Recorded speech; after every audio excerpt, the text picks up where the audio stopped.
cultures, the breath is something that connects us with the external world, the air, our body, the lung, then the psyche, and spirit.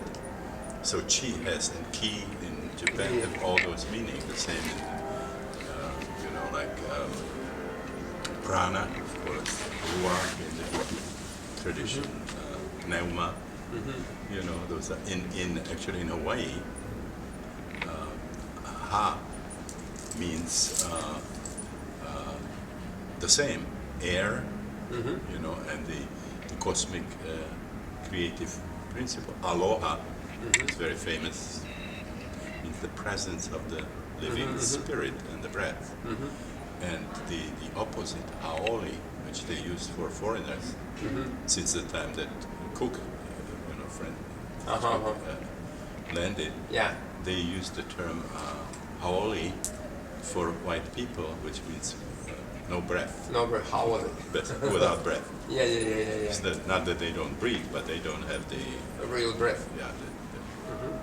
Because there is also the notion in Taoist, which is called pneuma breath, jinti, which means, I would say, energized, or just energized, because jin, which means at the same time sperm and semen as such, and basically this is a matter of sensation, matter, just sublime matter of sensation. So just when breath is energized by the spirit. So when you have all those phenomena in spirit, isn't it so? So just from this point of view, you are being, an ear, all those mystic traditions, and you just focused it in one, in one very profound technique. So could you say several words from this point of view, what you are really doing? Are you specifically talking about holotropic breathwork? Yes. Yeah, because for me that whole area opened when I volunteered for a psychedelic session. So my first entry into this realm was chemical, but then we developed holotropic breathwork as an alternative, non-drug alternative to some of the things that we experienced and saw in these psychedelic sessions, which of course again is a sacred tradition, because there are many cultures that use plants as means of ritual, spiritual life. In Mesoamerica they talk about the flesh of gods, mushrooms. Because basically all substances changes your breathing, changes your state of consciousness only through changing your breathing patterns. Yes. So just then, that China, the usage of tea is again change of breathing.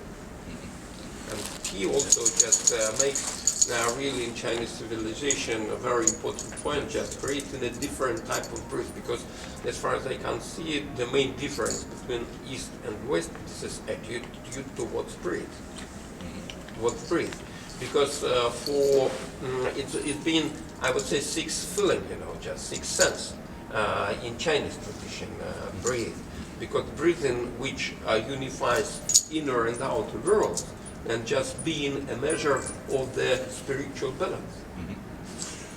What is interesting in the West is that, as I mentioned, the breath became just a physiological function, but also the symptoms which are produced by faster breathing are all pathologized. So there is about maybe 10 to 15% of the Western population, people who start breathing faster spontaneously. It's called hyperventilation syndrome, and it is seen as a pathological process. So they would get an injection of calcium, they would get a Valium, they would get a bag over the mouth to increase the carbon dioxide, and the doctors are not happy until it's over. Whereas we do the opposite. We encourage the faster breathing, like in many of the spiritual systems where you work with breath. And I would see the hyperventilation syndrome, so-called, as an effort of the organism to heal itself. You see, process starts. Absolutely. But it's misunderstood as pathology. But it makes main difference between Eastern, I mean Chinese, Yes. and Western medicine. You know, just as a system of knowledge, as ontological, you know, just and gnoseological approach, you know, because in Chinese medicines and in all approach to life, you know, once you encounter with some problem, this is the chance given by spirit or God or heaven for you just to make a progress. And here you see an opposite effect. Once you encounter the problem, it's not that God is teaching you and Allah Akbar, but it's just you should try just to mend it, just not to use the energy which is given. So it was, of course, it was a sort of genius decision, you know. And what's your relation with Eastern practices or, you know, cultures? Just what was influence, you know? Well, I became fascinated by Eastern philosophies when my mother took me, I was about 13 years old, into a meeting with Paul Brunton. I don't know if you know him. I don't know. He was a writer and philosopher who became like an interpreter of Eastern religions for Western audiences. He spent a lot of time with Sri Ramana Maharshi on Arunachala and some other masters, and also in Egypt. So he wrote books like Hermit in the Himalayas, you know, secret teachings behind yoga, and about the Egyptian mysteries and so on. And he had disciples all over the world, and he traveled, and people met, and had a little meditation, and he would give kind of a darshan. And so my mother became very interested in this, and she took me there as a 13-year-old, and they had Aurobindo, you know, they had Sri Ramana Maharshi, they had Tagore, Rabindranath Tagore, and I was intellectually very, very interested. So I sort of was devouring that literature, but they were also meditating, and I just couldn't meditate. You know, boring, yeah, boring. You know, so many interesting things to do. Who wants to sit? And so it wasn't until after my psychedelic sessions where meditation became very natural. But before I was just too much in the world. So as I was studying medicine, I also took on Sanskrit for a couple of years. Sanskrit, yeah. So that was my intellectual sort of approach. And I loved, you know, Hindu mythology and Buddhist mythology, but I had complete misconception. I thought these people, you know, in India, they don't have any work, they don't have anything to do, so they sit on the Ganges and they sort of make up these stories. Like it's like what our novelists are doing, or when you're writing a book. And then when I started having psychedelic sessions, I mean, the whole mythology came alive. I mean, I encountered Shiva and Kali. I mean, it's powerful presences. I had a death rebirth experience where the blow came from you know, Shiva Bhairava, the destructive force, and I had the feeling of being totally annihilated, and then sort of having this experience of kind of an Atma Brahma experience, and that just completely transformed my life. When it was? This was 56. I was a beginning psychiatrist 56 years ago. 56 years ago. Yes. I also studied a little Chinese, and that was an interesting story. I read Freud, and Freud was talking about the dream work. Yes. And there's a little footnote where he uses actually Chinese as a parallel to the dream work, because dreams work with images, you see, and the pictograms are images. And so I became so interested that I took on Chinese in the Oriental Institute, and we had a brilliant, this was like, you know, this is like 50 years ago, a brilliant teacher was Czech, but he knew everything when we were sort of learning the country. He knew all the history about it. You know, this is not just memorizing. Tell a but story if you have, about images. East. So the image is, the tree, and you have the sun, and the sun climbing. Just under the top of the tree. Yeah. So in the Chinese mythology, the sun was getting on the sky by climbing a mulberry tree. It's on the moon, and it's called Fu San Shu, the like a world tree, just not the tree. And then you have the image for a book, and then you have the bamboo stylus, and it's the mouse, what the mouse said is written. So So we had these kinds of images. So I still remember many of the Chinese pictograms, radicals and the way they are put together.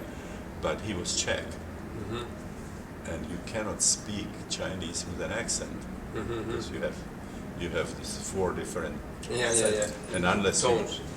you can butcher English, the French accent and Texas accent, but if you don't get it accurately in the Chinese language, nobody understands. So nobody understood me, but I was able to. I know it very well. I was able to write the signs. And I would like to ask, because my main of interest is Book of Changes. Do you have any idea? Doing it when I became fascinated by it was one of the major examples of synchronicity. You really get an answer, that is very appropriate for what you are asking. But I have not got as deep into it as, for example, Terence McKenna. I see. You know. I know Terence. Yeah. So he spent much more time with the EG than I did. Because one of the main conception of time in China, which has very sophisticated calendar, and all systems of prediction are based on this sophisticated calendar notion and philosophy, which gives you an opportunity to describe the world as all phases of breathing at the same time. And Qi is also being main matter of time,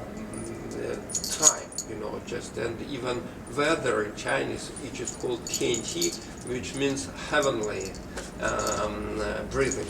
And energy of earth is called Diqi, which is earthly breathing, or your earthly breath. And so what's your conception of time? Well, what do you think now about time? Because one more word, because in China, time, what's made difference, it's not abstract notion. It's that what's imbibed, to just penetrate everything and make quality of the life is time. Well, the main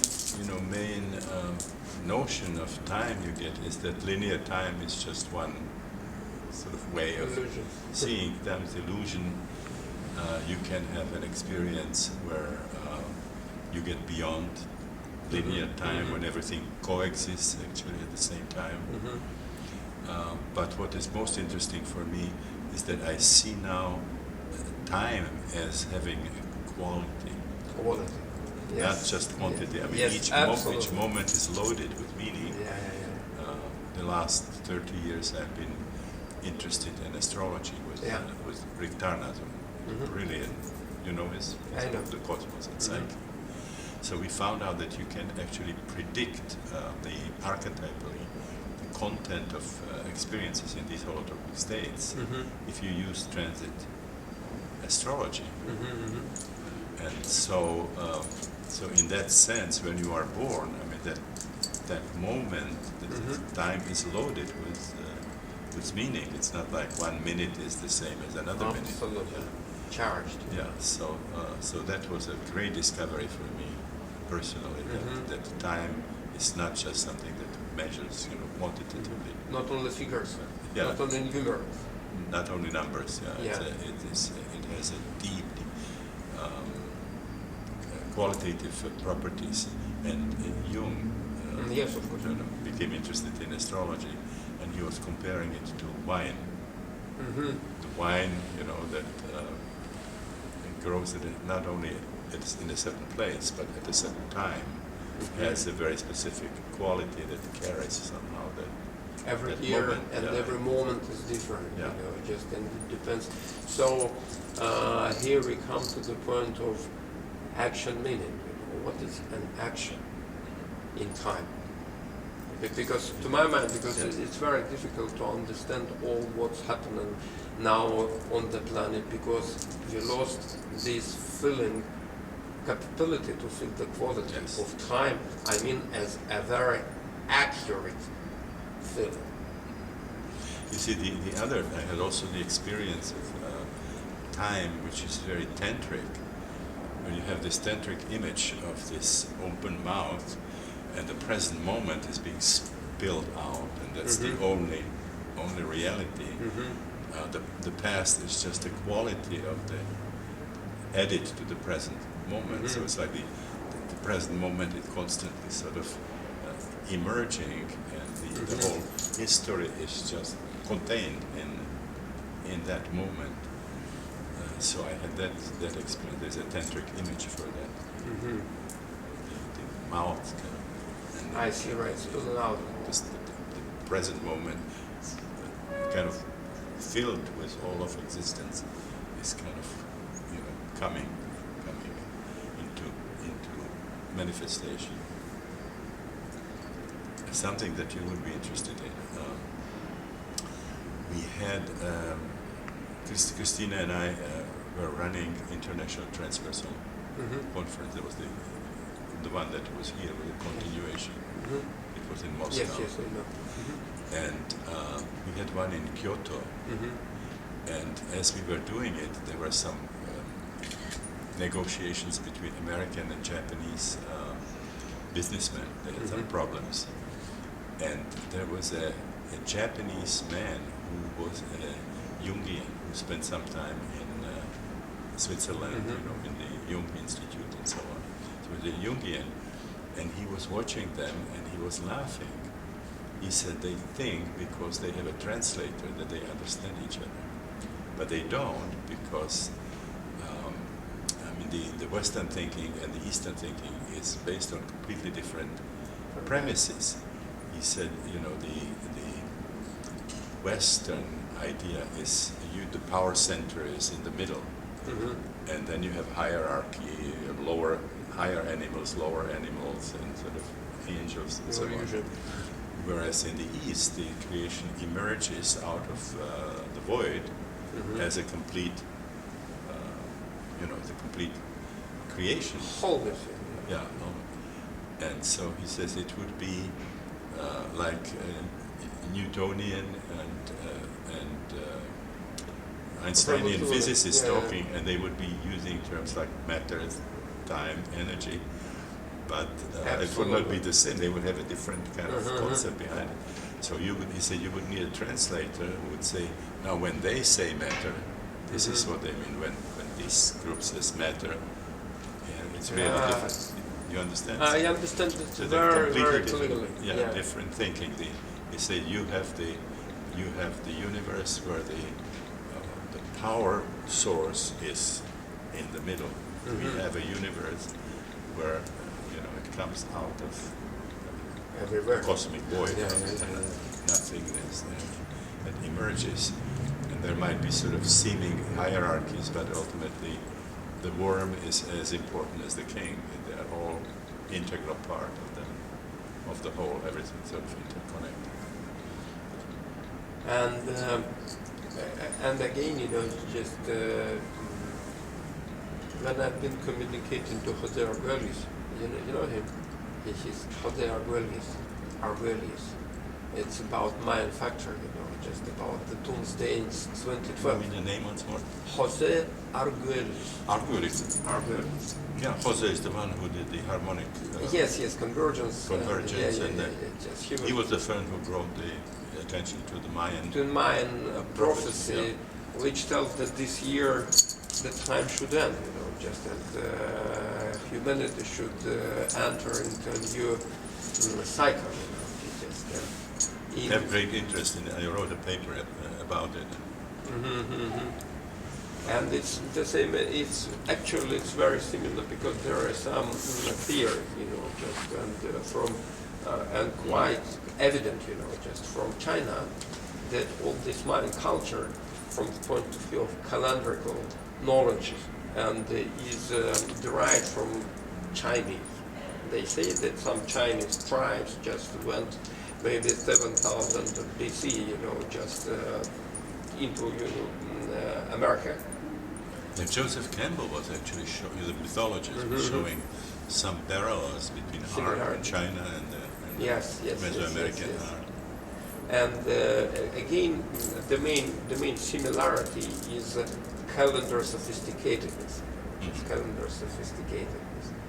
But the difference is that there is no any notions about the doomsday this year, just the Chinese calendar, which is being taught there. But anyway, this is again about breath.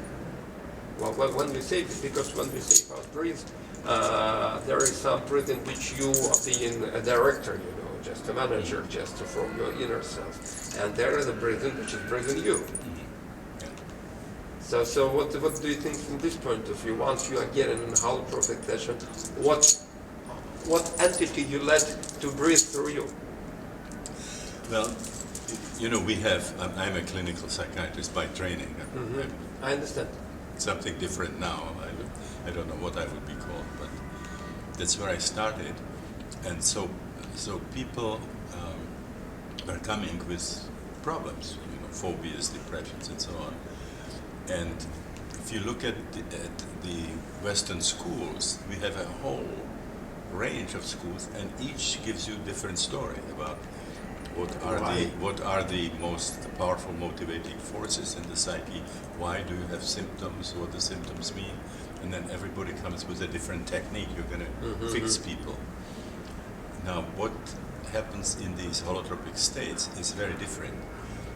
When you get into that state, then you connect to what we call the inner healer. There's an inner healing intelligence that comes in, and we just support what is happening, even if at times we don't understand.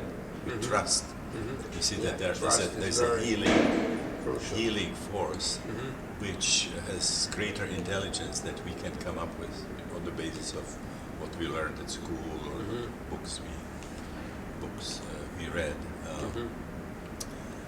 So it's in a sense similar to what in Kundalini yoga would be, Kundalini or prana, or what the Kalahari Bushmen call tum, and they do the dance and the drumming, and then suddenly energy comes that starts healing, and they just sort of trust it and they cooperate with it and let it do its job.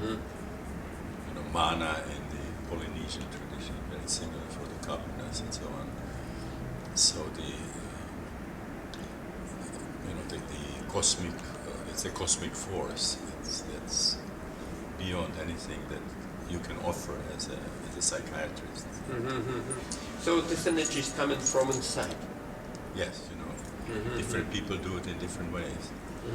Because in Chinese Qigong, because Qigong is quite late term, because basically it was Taoist teaching inner exercises like this, Neigu, inner exercises. You exercise your inside.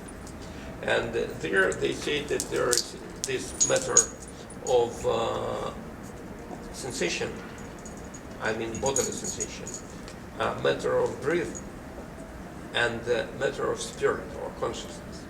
And so what you do, you first begin to exercise the matter of sensation or matter of your body, sublime it into a breath. Then you begin to exercise your matter of breath, subliming it, reworking it into a matter of spirit or consciousness. Then you begin to exercise the matter of spirit, and all that through breathing process. all these different types of breathing, just all of them, then you are exercising a matter of spirit, sublime it into void, shunyata. Then you exercise the matter of void, just uniting with the way. It's 5 stages, it's been classic, So just and from this point of view, it comes to my mind that once you develop your practices, of course you should use many different type of breathing, because as far as I can feel, at least once you are able, which is quite difficult for Western orientated body, just to breathe constantly, slowly, for quite long period of time, just slowing down. You again must have very different experiences. What do you think about well, this, each of those techniques have their effects. I mean, you have the Taoist... any breathing. Yeah, you have one of the type of the breathings where you actually get the feather. You have to breathe so that it doesn't move. It's more like getting it with osmosis. Or the Essenes were saying, you breathe and you focus on the space between the inhalation and the exhalation. There is the entry into the transcendental. And you certainly can get, results with pranayama, forceful breathing. But we found out that people can get powerful effects without having any specific instructions, that they just get the guidance from within it. The different people at different times will work with the breath differently.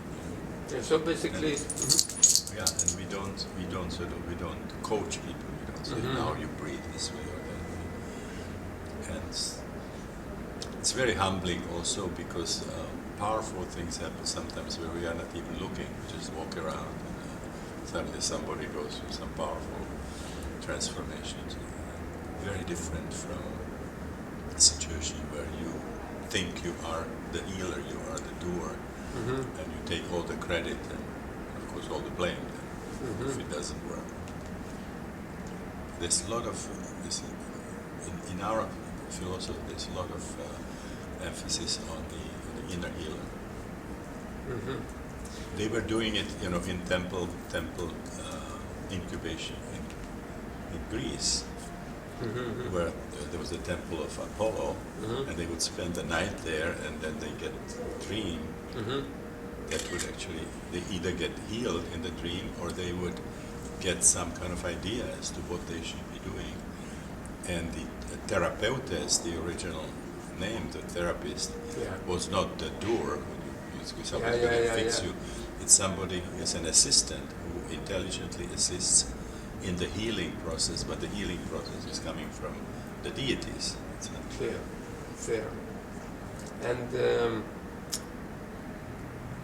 what would you say 3 main values of human life? Now, what is for you 3 or just 5? Just which are main values? Well, I would say, love of creation, certainly. A sense of connectedness, a sense of being connected with other people, being connected with nature, being connected with cosmos, certainly respect for life.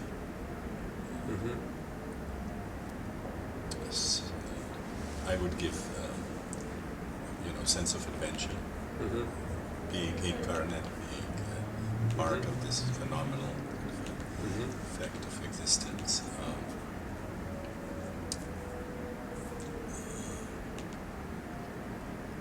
And then, anything that you do against avidya, that pursue the prajnaparamita, not living just sort of in the material world, being involved in some kind of a process of self-discovery that leads to the prajnaparamita. discovering who you are, what it is about. So what's your relation to religion? Well, the transpersonal psychology is really an effort to bring together spirituality and science. We are not that interested in religions. This is more like history, you know. The sort of respect for the spiritual dimension as a vital dimension of the psyche, of the universal scheme of things, respect for people who pursue that, but I wouldn't have any commitment whether the path that they choose is Christian or Muslim, you know, Sufi or you know, shamanic or whatever. I see those as just various different ways to the same. But I think the problem begins when you have a group of people who start relating to the archetypes of a particular religion. Joseph Campbell said a useful deity has to be transparent for the transcendent. You see it as something that's pointing to the absolute, to the source out of which everything comes, but you don't make it opaque and you worship the image. Because then what happens, and that's where organized religions come, then you can have a situation where you have people who worship in a particular way, you know, particular kind of images, but automatically set that group against another one. And then you have we are Christians and you are pagans, you're all pagans. And we are going to convert you to our belief, or there's no place for you. You know, we are Muslims, you are infidels, we are Jews, you are goyim. So that becomes a very dangerous phenomenon, something that contributes to the problems we have. Or even differences within the same religion are enough to kill. Protestants, Catholics, you know, Sunnis, Shiites. So I have respect for a religion that honors direct experience, not the religion where they invite you and then somebody is going to be telling you about experiences that other people had. I believe in a religion that would create context for you and give you means for you to have personal experiences. Like Buddha said, don't believe anything that I say until your personal experience confirms that. So religion for me is something that should bind together, religar, and unfortunately many of the organized religions, although they came from spiritual sources, the founders had spiritual experiences, the apostles or the prophets and so on. But very frequently when the religion becomes organized, that spiritual element tends to disappear and they become concerned about money, property, secular power and so on. And they can completely lose the connection. They become concerned about things that are trivial. In the Christian religion, problems in a world which is overpopulated, where we have AIDS epidemics, they are concerned about people not using contraception. Once you get into those kinds of things, I don't have a lot of respect for those religions. I have respect for people who did some kind of inner, deep inner exploration. Whatever they believe is really confirmed by their own experience, not just some dogma that somebody is presenting. For example, in Christianity for the first 400 years there was a concept of reincarnation. Then there was a council in Constantinople which was against Father Origen, political thing, and they say, if you believe in this terrible doctrine of return of the soul, you're anathema. You're band out of our, well, you know, but the existence of past life experience is very, very powerful. We see it all the time in many different religions and spiritual systems really incorporated it. And I had many powerful experiences of reincarnations. So if I have a religion that tells me it's nothing like reincarnation, I have a different perspective because of my personal experience. So we are interested in spirituality really. Spiritual experiences. There's nothing unscientific in studying these holotropic states and the phenomenology, the impact which they have on human life. Does not compete for the same territory with science. Heaven in religion is not the astronomical heaven. This is something that you experienced in an unordinary state. The same hell is not something that you would be looking for. Hell is a state of consciousness. So we are interested in spiritual experiences.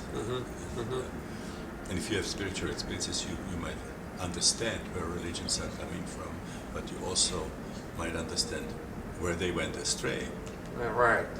Like Where they lived. like the original message of Jesus was very different to what happened with Christianity. Absolutely. Inquisition and the Crusades and what you see in the United States, the fundamentalists and so on. All those stories which exist now. So,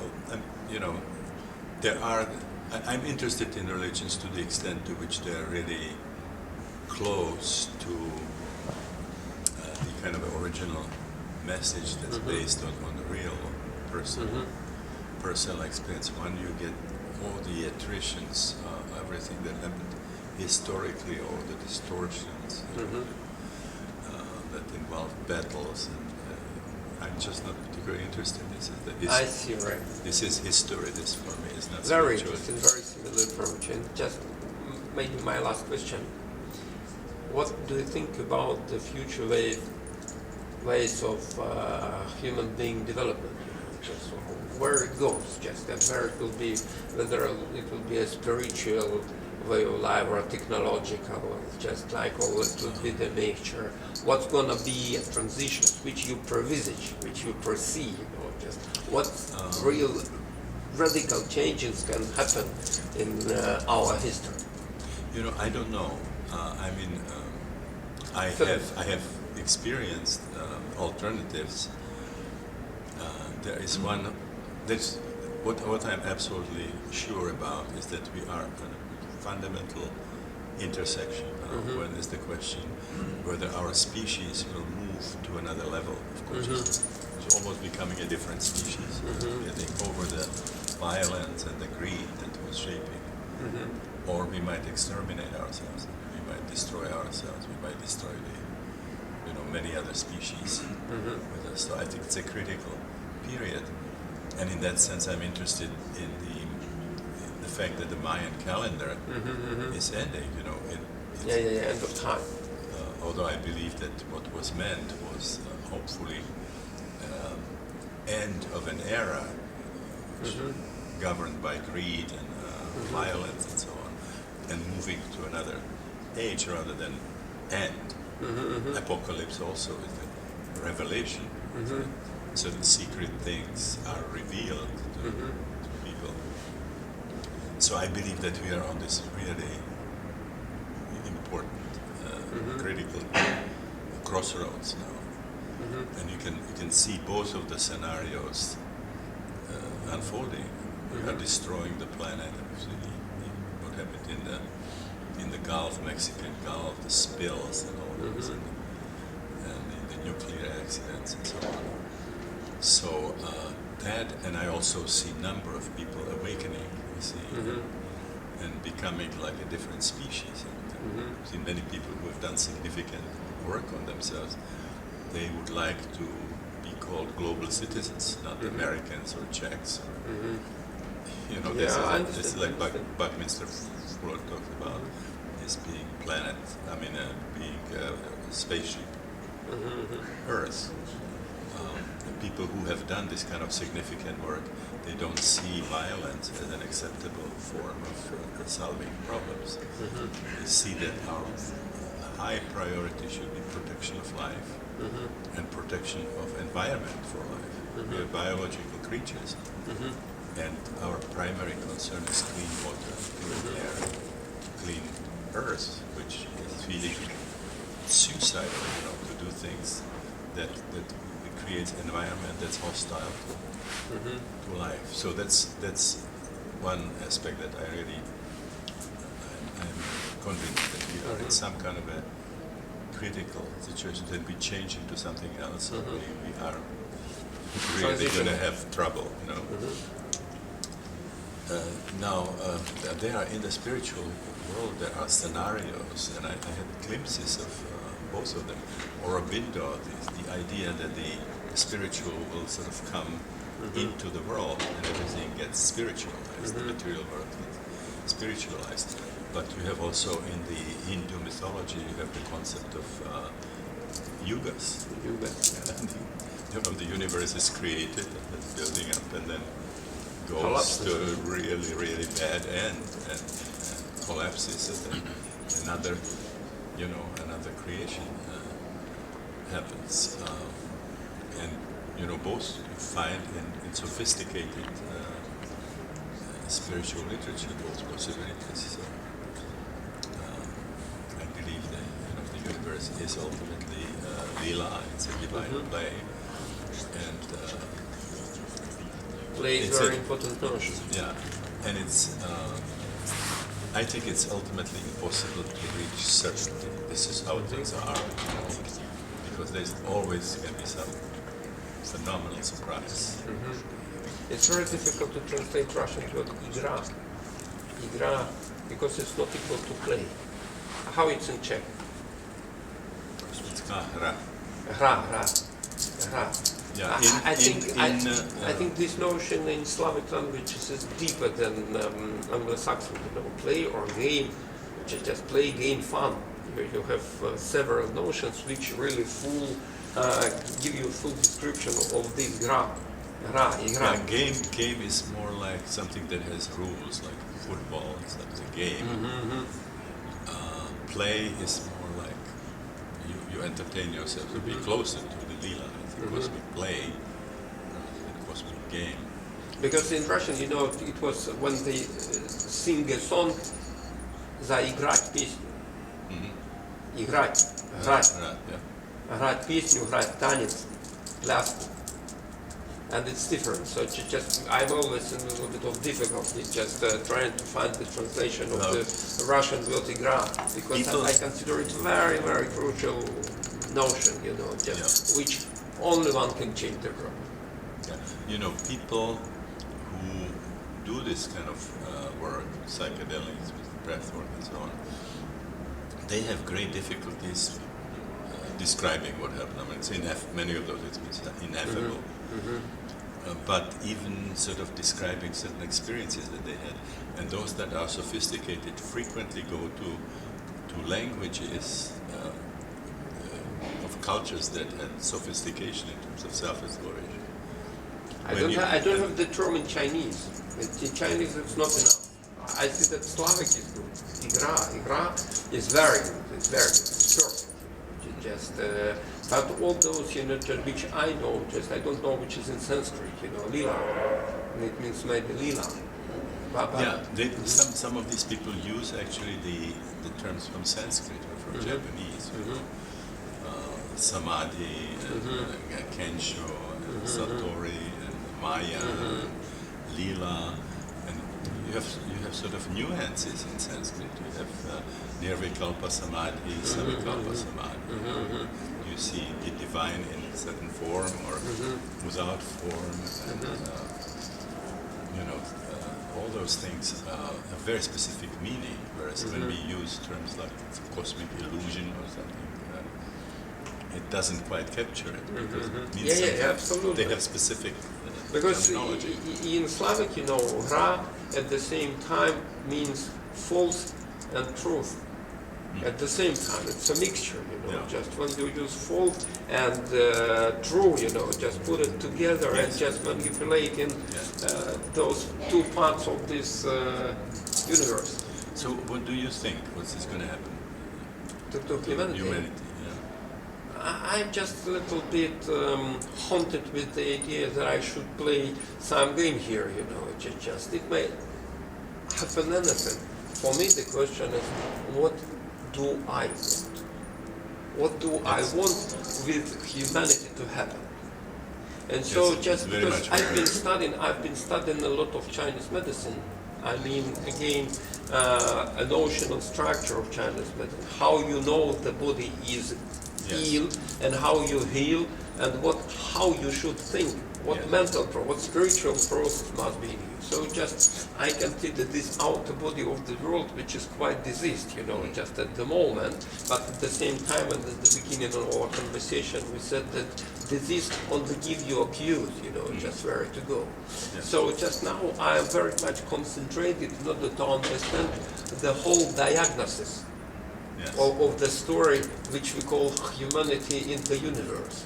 And so just I myself, I make my research mostly in Chinese whole body of knowledge in order to translate it into this Western, which is being basically Aramic, just from Abrahamic religions coming, here, because we are being the mixture of all those, as a text representation.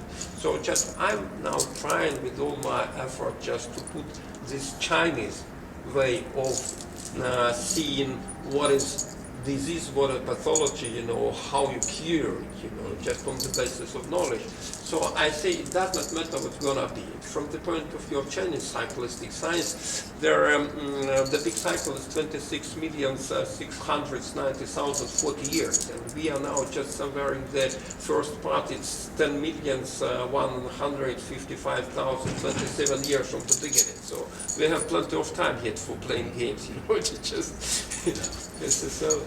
But my own approach is I know what I would like the world to be, and trying to do what we can within our own range. I believe that when people go through this transformation, that they are becoming better people. We have a better chance for survival, and I want to make my own contribution to that. They once